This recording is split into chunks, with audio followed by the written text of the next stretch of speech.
Começou hoje a primeira edição da Semana de Regularização Tributária, promovida pelo Conselho Nacional de Justiça.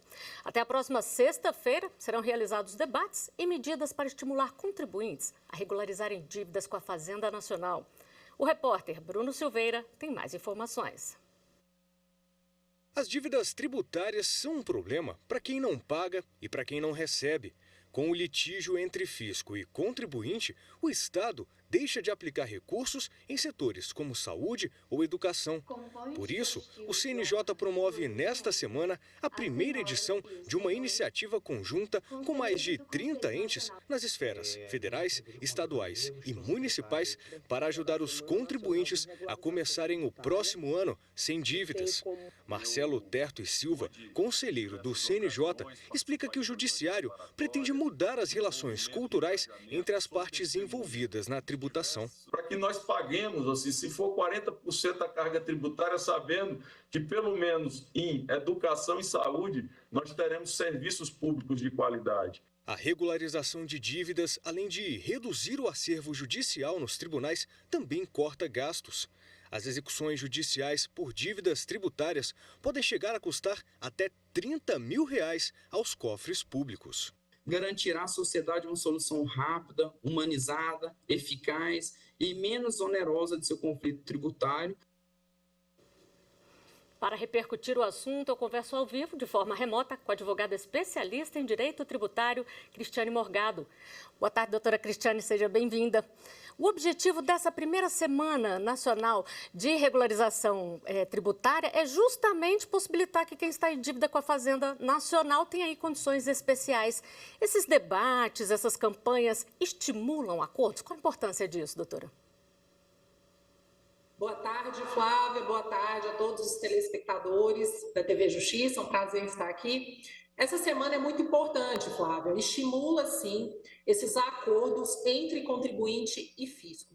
É muito importante essa ação do CNJ, no caso que estamos falando. Começa essa ação hoje, dia 11, vai até dia 15 de dezembro, justamente pelo que a matéria falou. A máquina estatal, ela funciona de forma arrecadatória. Sem arrecadação, o Estado não funciona. Então, é muito importante que haja esses acordos para que os contribuintes sejam estimulados a cumprir as suas obrigações tributárias e a pagar. Fora isso, nós temos a demanda dentro do Poder Judiciário. Na verdade, essa semana é justamente essa cooperação entre fisco, contribuinte e judiciário, para acabar com essas execuções fiscais que estão sobrecarregando o Poder Judiciário. Então, é muito importante essa semana e outros programas que a gente vê por aí sobre parcelamento, regularização tributária.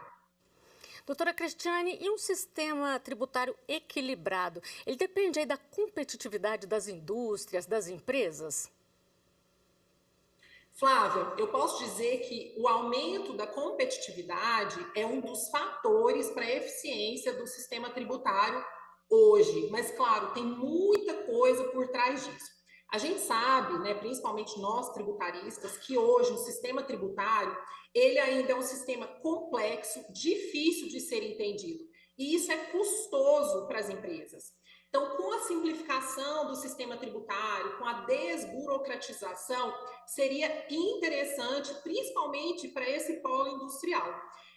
Porque se a gente pensar que temos 4 empresas do mesmo ramo, vamos dizer, do ramo automobilístico, certo? E 2 dessas empresas, elas sonegam tributos por causa do alto valor dos tributos ou dessa burocratização, as outras 2 empresas acabam ficando atrás nessa competitividade do mercado.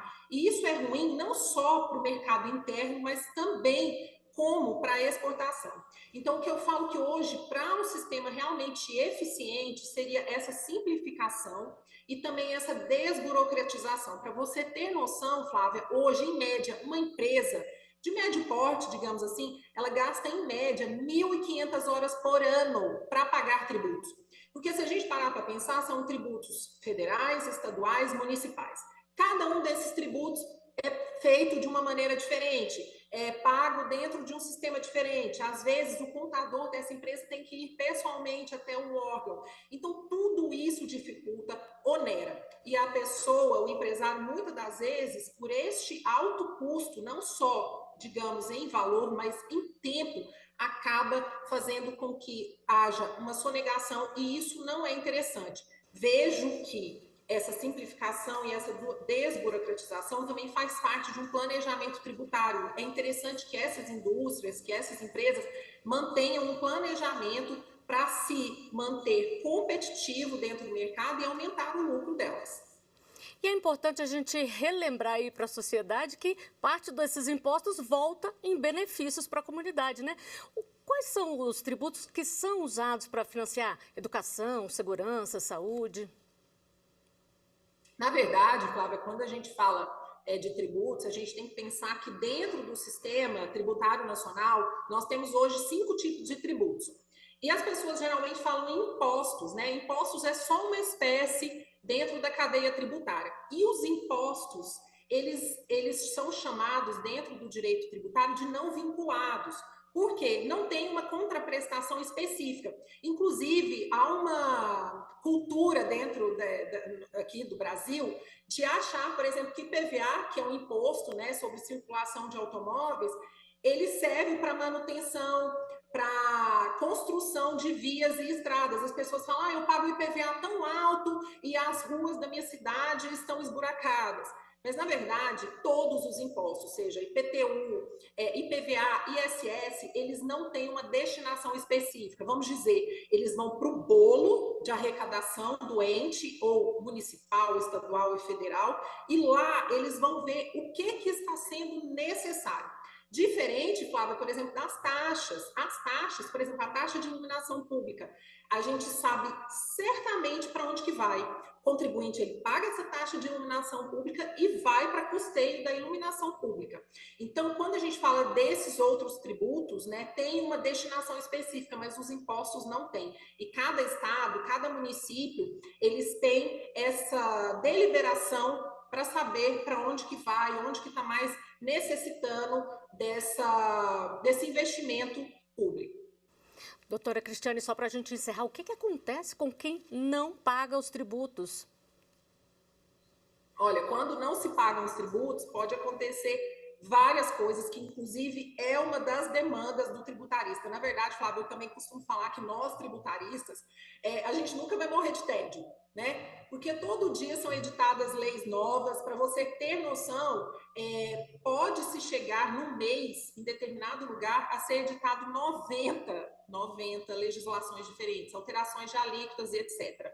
Então, uma pessoa que não paga, ela acaba sobrecarregando aí o sistema, tanto judicial quanto administrativo. Nós temos os processos administrativos através dos autos de infração, e isso é cobrado desse contribuinte de forma para ele ser penalizado administrativamente, e pode chegar também a ser penalizado criminalmente quando, por exemplo, se sonega, quando se comete uma fraude, e isso sobrecarrega o nosso sistema, seja na esfera administrativa, como eu disse, ou no Poder Judiciário, que inclusive é o tema aí da matéria que vocês mostraram, né, para realmente tirar esse peso, para ver se os contribuintes acabam entrando em acordo com o fisco para pagar o que eles devem.